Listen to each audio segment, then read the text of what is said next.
Understanding how the signal of human-induced climate warming emerges from the noise of random weather fluctuations is important.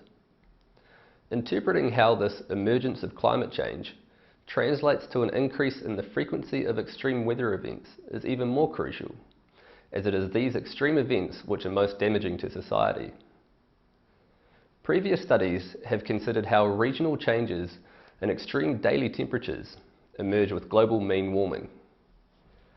However, we now understand that there is a strong linear relationship between the total amount of carbon dioxide emitted into the atmosphere and subsequent warming. In this study, we use models which explicitly simulate pathways of cumulative CO2 emissions and subsequent changes to the climate.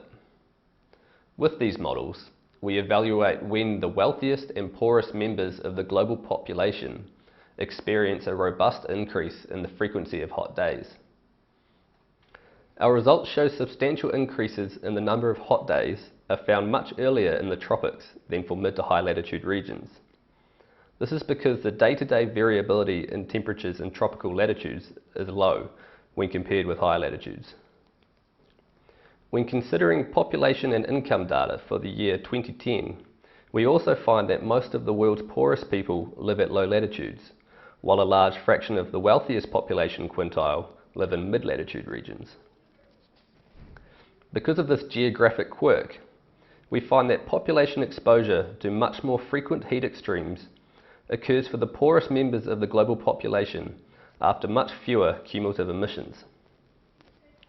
Importantly, this disparity in exposure to heat extremes between wealthy and poor countries continues to increase with higher amounts of cumulative CO2 emissions.